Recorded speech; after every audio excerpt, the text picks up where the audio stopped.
nagbago kasi off and malapit na ang pasukan. So, gala-gala, laag-laag. That's what people say! Sponsor! Bing Bing, thank you sa music, Bing. Katrabaho na yung sponsor na wala. Ikaw na rin katatrabaho, Florida.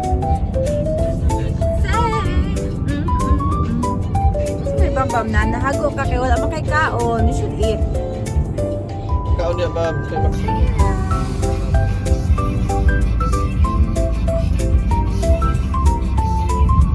Hi, good morning everyone. Today is August. Today. August? August 8.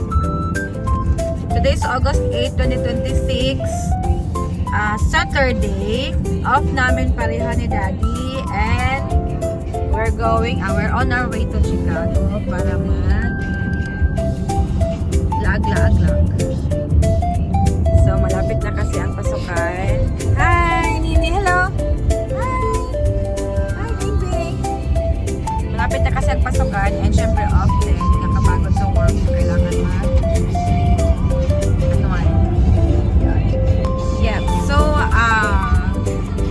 this is a 2 hours mahigit, no? Almost 3-hour drive from sa apartment namin in Shiwaka to Chicago downtown. So pag-usapan na natin today dahil marami tayong time sa biyahe. So pag-usapan natin ang aming timeline. So timeline namin sa pag-start ng aming process for US application hanggang sa nakarating kami. But before that, quick background lang sa amin. We are a family of 7. Ako po yung principal applicant, tapos si husband po ay dependent. We have 5 kids. Ayan, 16, 14, 12, 7 and 4 years old po. So meron po kami isang senior high school. Merong 2 sa middle school at isa sa elementary, secondary, and yung isa po is 4 years old, hindi pa po siya nag-aaral. Hi Nini, say hi. Hi. Say hi. Hello. So background lang din sa aking experience. Wala po ako masyadong background sa bedside. Sa mga nagtatanong po, wala po ako masyadong background sa bedside po kasi most sa experience ko po ay nasa public health po. Galing po ako sa DOH, yung NDP program po ng Department of Health ng 5 years. Tapos nag-spend po ako ng another 5 years din po sa Philippine Science High School po. Ako po isang school nurse. National agency po yon, school nurse po. But prior po doon, nakapag-DepEd din po ako ng 1 year as school nurse pa din. So ayun, mostly po sa public health po ang aking experience. So and before po, 2 years prior po kaming umalis while naghihintay po kami sa processing namin for US. Nag-UM po ako for 2 years under Shearwater, so utilization management po. So total of around 12 to 13 years lang po na experience, pero public health po sa DOH, sa DepEd, sa Department of Science and Technology po yung Philippine Science High School, and then sa utilization management po sa Shearwater. Originally kasi sa SNF lang po yung facility ko po, and then sa tagal nga po is na unselect kami around 2024. So nung nag-2025 nagbago kasi kailangan na talaga daw ng bedside experience for processing sa US po. So yun, nag-part-time pa ako while doing utilization management. Nag-part-time po ako sa isang local hospital weekends po ng med-surg. So kung sumatotal, wala talaga akong masyadong experience po talaga sa bedside. So yun po. Hello. So ayun, simulan na po natin yung timeline. Pag-discuss po ng timeline namin. So nag-start po kami ng 2023. So biglaan po kasi yung decision namin ko. Si husband kasi yung gustong mag-US originally. Tapos, pinipilit niya ako. Charot. And, yun lang. Biglaan lang din kasi, sa, situation natin sa Philippines. So, nung 2023, early 2023 po. Tell them about your smart apply sa Cebu. Yeah. If they will know. Paano ka nag-apply? Kasi yun yung mga problema sa iba din na hindi nila alam kung paano magsimula. So yun po, yung husband ko po is kinonvince po ako talaga. Actually, nag-convince siya sa akin ang tagal na 2018, 2019, 2020 hanggang dumating yung 2022. Yun yung discussion namin about US. So until nung 2023 lang talaga na na-convince niya ako na pumunta sa Cebu kasi we are from Dipolog City pala. It's in Mindanao. So, mayroon na kasing post si Health Carousel na pupunta sila sa Cebu. And Cebu is just overnight po via ferry doon sa Dipolog. So, pumunta kami. Nagpabook kami na pupunta kami doon sa Health Carousel. Ayun. So nga, wala talaga kaming idea. Wala talaga alam. Basta pumunta lang kami doon. Dadala ko lang yung resume ko na wala namang wala namang content, parang gano'n, wala lang yun, parang brief lang na introduction sa sarili mo, yun lang, 1 page lang yun na resume, dala ko. Pumunta kami ng Radisson Blu Hotel dali, no? Tapos wala talaga kami idea, umattend lang kami ng parang mayroon silang orientation something and about the US healthcare, mga ganun na discussion. Wala na nila kanil yung nurses, tapos yung process din ng US processing. So yun, after nun ng quick nila ng mga orientation something like about sa US application. Wala ka pang English one. Yan, wala pa akong NCLEX pero Ako din wala English. So nag-attend lang din kami ng on the same day lang din. In-interview kami ng mga employer ng Health Carousel.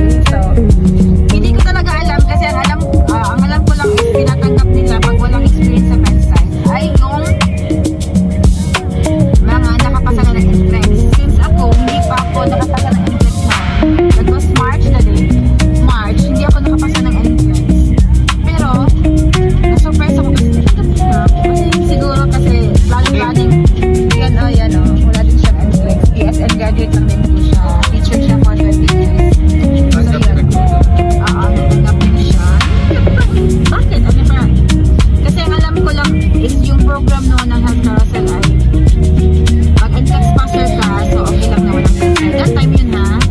Tapos, if may bedside experience ka, yun nga, tumatanggap sila ng non-NCLEX passer kasi ina-sponsor nila.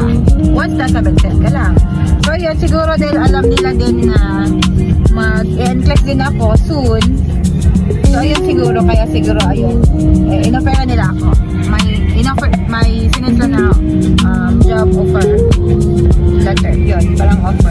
Or contract something. So ayun. Yun na.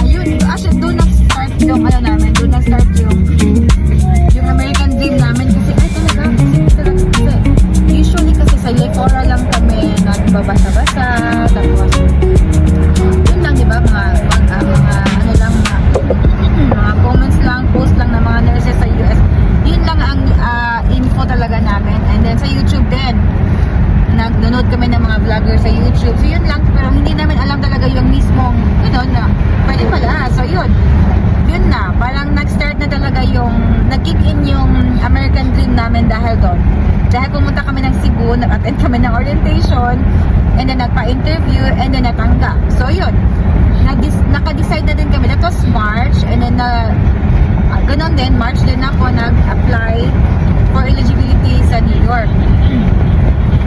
Then, lang yun, nag-submit na ako ng nag-submit ako ahead ng yung form 2 yung sa school, tsaka yung PRC form 3, and Pagkatapos nun, tsaka ako hinintay ko talaga na dumating siya sa New York State Education Department. Tsaka ako nag-apply ng Form 1. Yung mag-apply ka ng eligibility, magbabayad ka ng 143 USD. So, yun. So, exactly 1 month din. That was March 4. March 4 ako nagbayad ng 143 USD. Exactly then, April 4, dumating yung eligibility ko for to sit for NCLEX. So, yun. March 4, and then April 4. Eligible na po ako to take the NCLEX. And then, around April 14 po ako na-apply ng ATT. I think weekend yon. So, April 17 ko na natanggap yung authority to take ko. Yun, for NCLEX. And then, the following day din, April 18, nag-book na ako ng NCLEX kaagad for May 17. So, parang 29 days lang ata na preparation for NCLEX. Yun. And then, mahirap din kasi sa work ko nun kasi nasa Philippine Science pa ako nun. Mahirap siya mag-leave. So, mahirap din mag-review na working ka. Tapos, breastfeeding mom pa ako kasi noon, less than a year pa ito si baby namin. Si baby number 5. Sobrang mahirap pa. So, actually siguro nakapag-review lang ako ng 2 weeks. Yun, parang nakakasira ng bait yung 2 weeks na review. And then, yun nga, noong May 17, nag-take na ako ng NCLEX. And then, I think weekend din ata yun. Po weekend yun. So, mga Monday ko na ng morning or Monday. Hindi pala, Tuesday na ng madaling araw. Kasi, business days yung sa US, diba? So, mga Tuesday ata yun ng madaling araw. Tsaka ko nakuha, May 20. Tsaka ko nakuha yung result. Yung result na pumasa ako sa NCLEX. So, yun.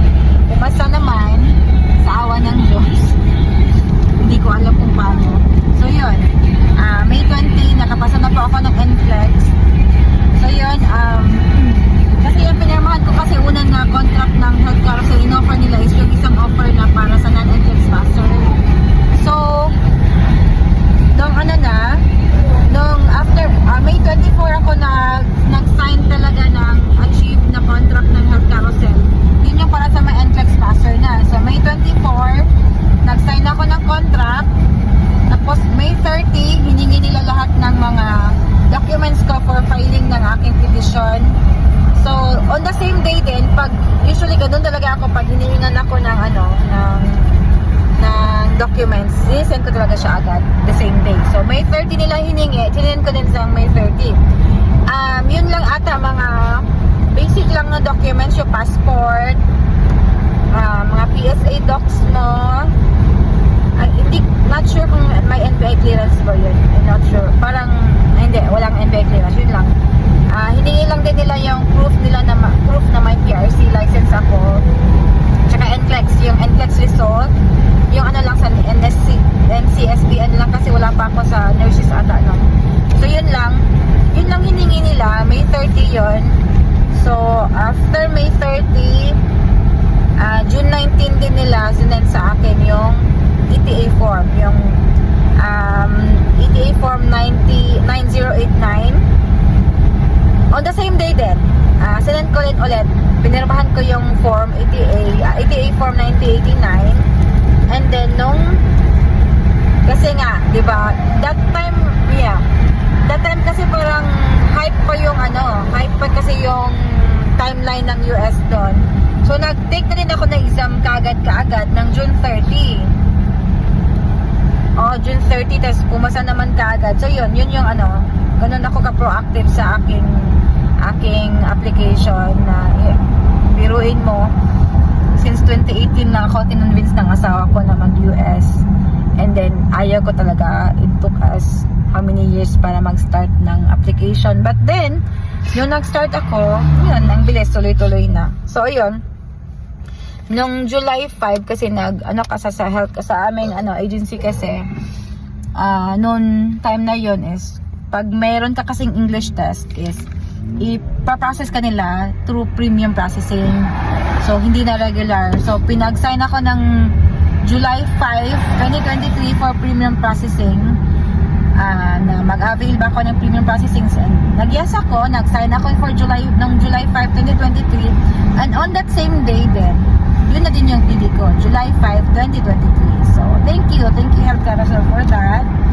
And after 2 days lang din, ng July 7, 2023, na-select na, in-interview ako ng isang facility sa Pennsylvania.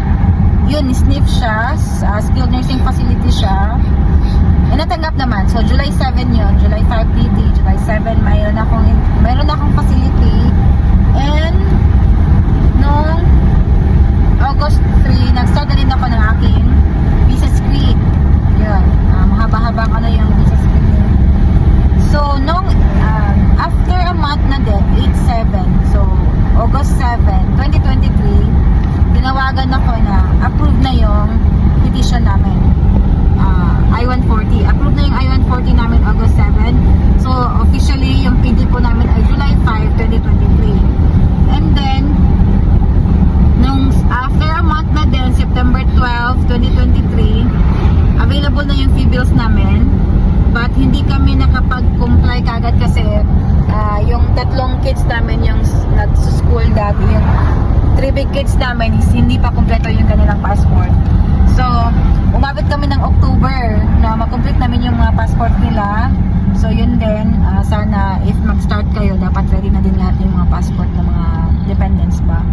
So, nabayaran lang. Hindi kasi binayaran ni agency yung fee bills namin pag hindi kompleto yung hindi kompleto yung aming documents. So, parang ganun ba? Para safe lang, di ba? Para safe na lang din. So,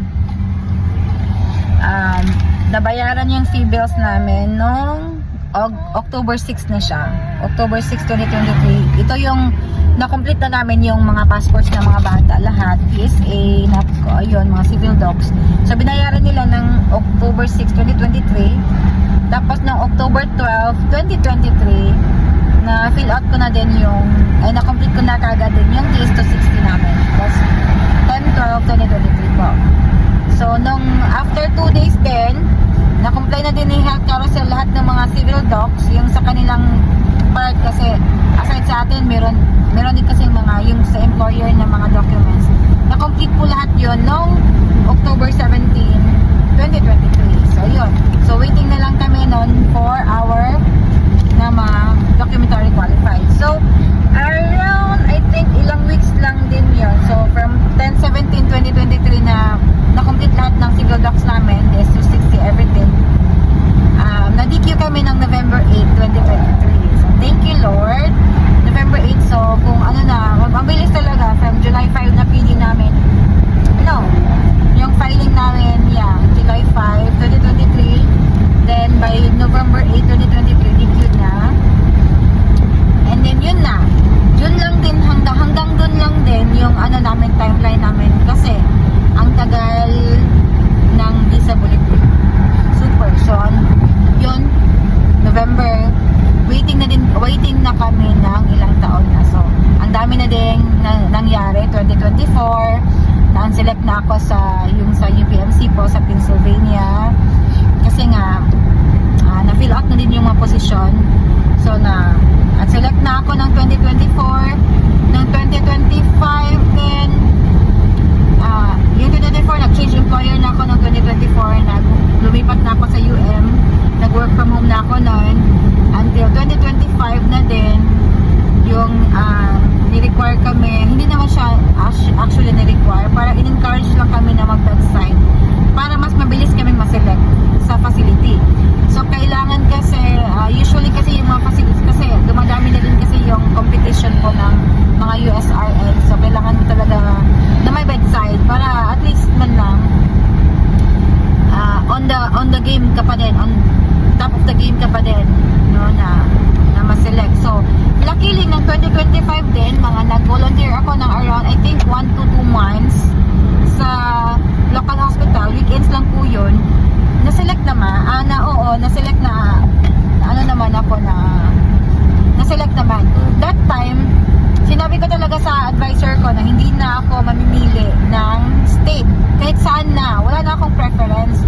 Yun nga, kahit mag-take ako ng English test o kahit IELTS ulit, okay lang, basta maselect. Kasi ramdam na namin yun na palapit na kasi yung PD. Palapit na din kasi yung ano. So, yun. Na-invite ako for Michigan na facility. Hospital yun. Tapos nagre-require yun ng IELTS. Sabi ko, okay na ako doon. Na kahit na mag-IELTS na, basta lang, at least maselect na ba? Kasi mahirap kasi pag nag-current yung PD mo, tapos wala kang facility, so need mo ayaw ko kasi na-need mo mag-cancel ng ID ng interview date mo kasi wala kang facility. Parang it's hindi yun, pag mga makokontrol mo pa naman, so yun na. So yun nga, na-invite ako sa Michigan, so I was so ready na mag-take ng English test. And then parang God's intervention na din na parang nag-email sila na pwede ba ma-reschedule yung interview namin kasi parang nag-conflict ata yung schedule, tapos ni-reschedule nila ng isang week pa. So along yung schedule, na-invite ako sa facility dito sa Elkhart General Hospital dito sa Indiana, which is very good kasi hindi ko na kailangan mag-retake ng English test. Hindi na kailangan ng active English test. So yun lang kasi expire na yun, 2023 pa kasi yung PTE ko. As long as meron ka ng visa screen, so no need na ako mag-retake ng English test. So ayun, hooray talaga kasi na-select na din ako dito sa Elkhart, dito sa Indiana. So hindi ko na kailangan mag-English test. So parang thank you Lord. Thank you Lord lang.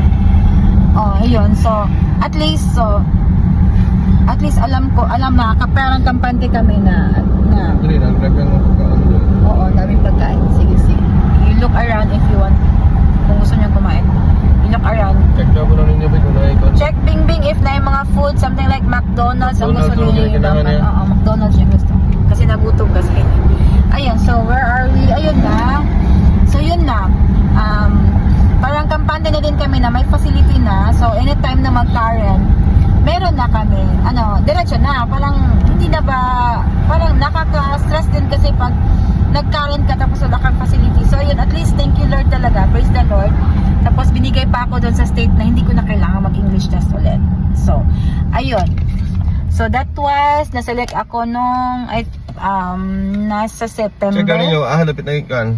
September 2023. Yan, September 2023 yun. 2025, sorry.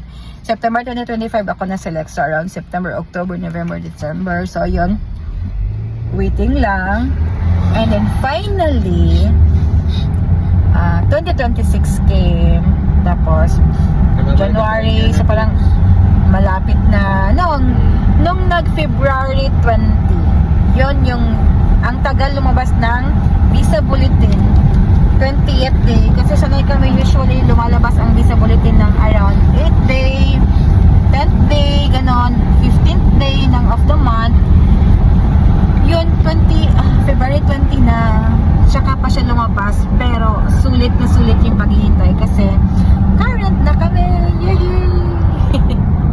Nag-current kami ng February 20, so parang yung parang ang tagal mo nang hinintay, na mag-current ka, tapos yun na yun, parang yun na yun. So parang wala talaga akong maisip na anong gagawin. Parang dati gusto mo mag-current, tapos gito gawin mo. Tapos yung nag-current kami, parang oh my god, ganon. So kasi active din ako sa TG, sa Telegram. Pop down ninyo daw nga. May mga nalo kasi ako. McDonald's. May mga kasi na sa Telegram doon na mga kapidi namin.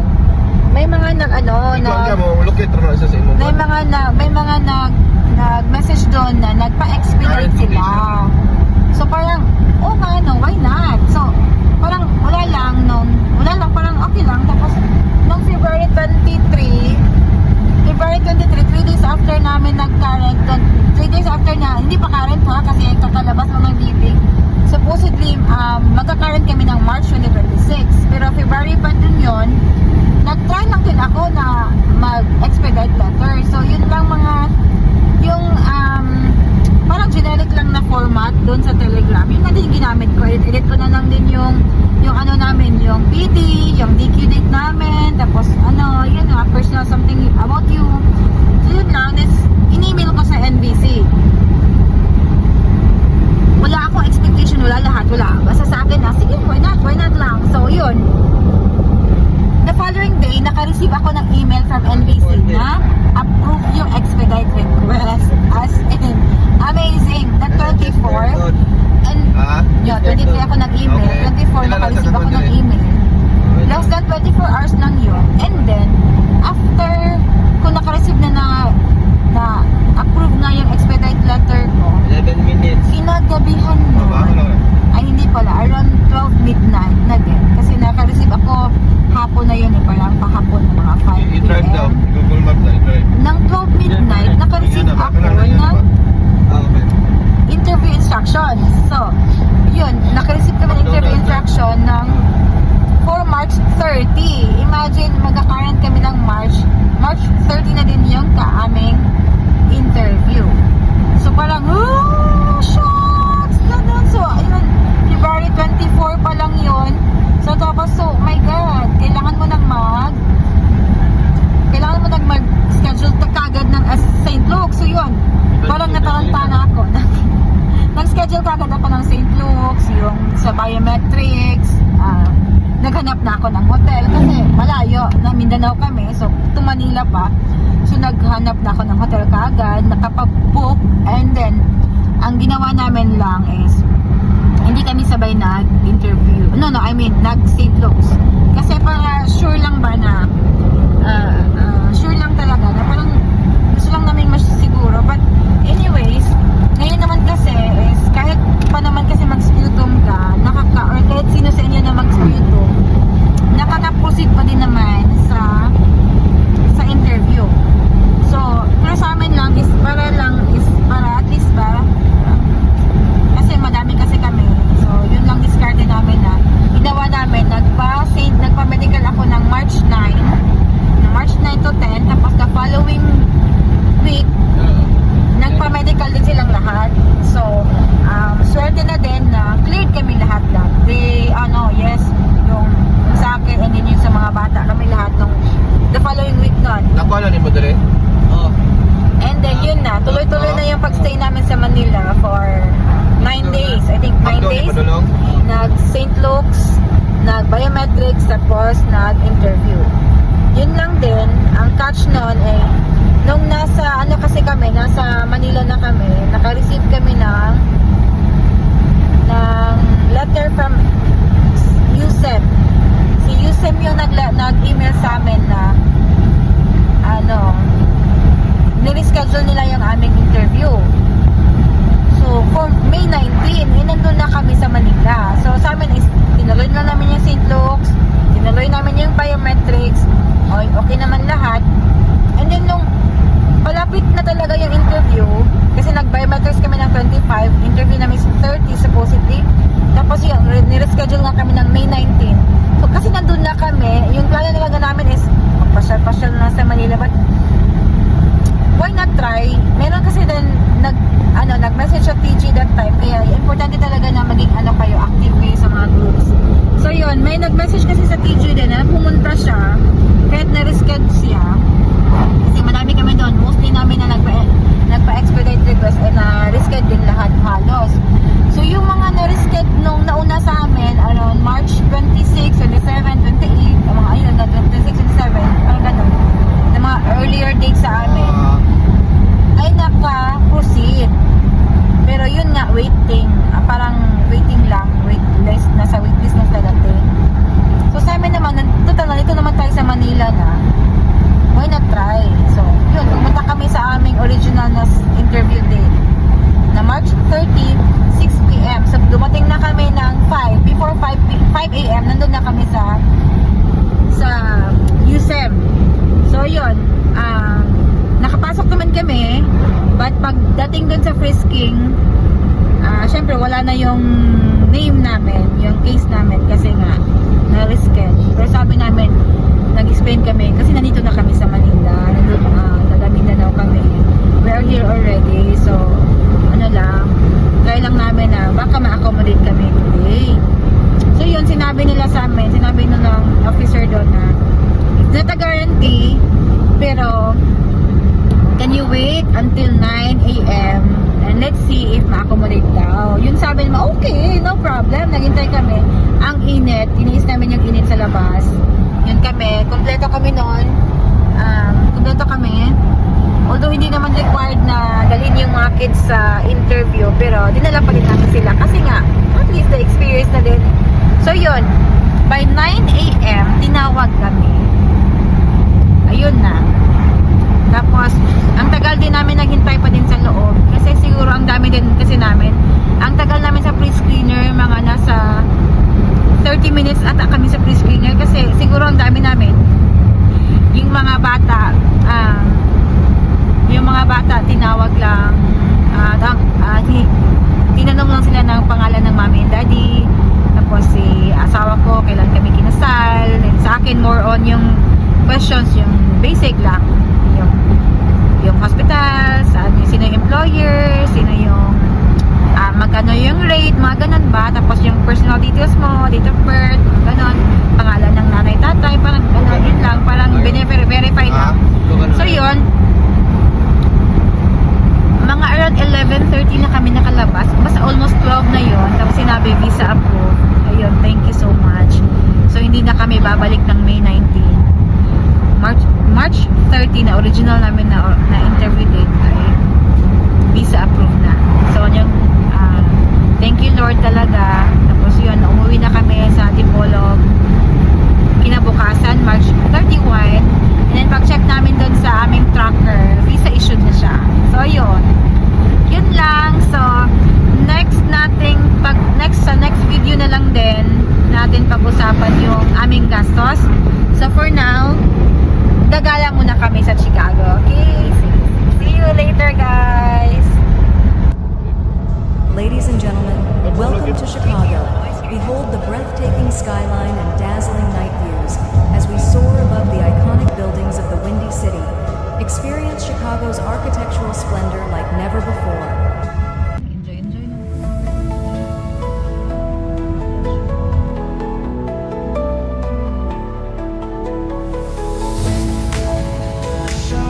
Through the steel and stone,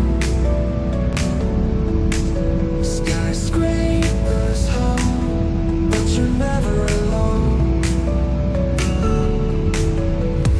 Neon signs dance, casting colors on the street. A city that never lets you feel defeat. The L train sings the restless tune. The lake reflects the silver moon. Oh, Chicago, city alive, where the dreams and the heartbeat thrive. Oh, Chicago, where the winds collide. You're the river, you're the ride. Deep dish love, Harry Potter, Bing, it's a taste of the soul. Harry Potter, Bing kayo? Jazz in the Harry Potter, air, there. it's a story untold. Sunod yung bilog na siyudad din. Oo, namin siya. Bridges Actually, rise, mo mag-sito ka sa rivers flow wide. Chicago's magkakaura din alive ta. with the birds deep inside. From a magnificent line to Pilsen's glow, every corner's a tale that you gotta know. Oh, Chicago, city alive, where the dreams and the heartbeat thrive. Oh, Chicago, where the winds collide. You're the river, you're the ride. Bakit ka nakikita sa pala kanina pa? Ano po?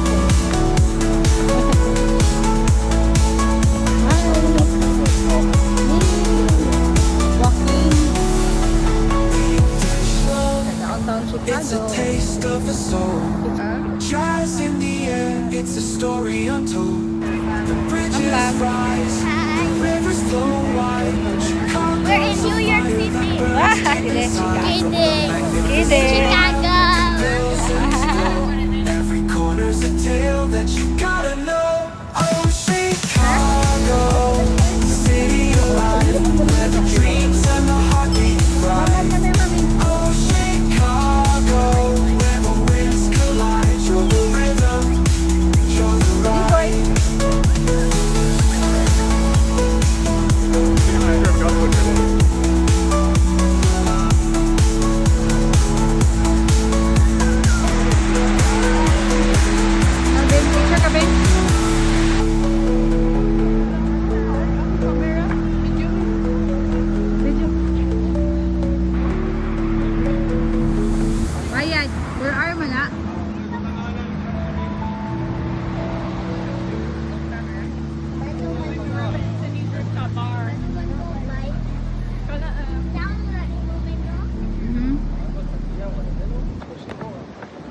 Bing Bing.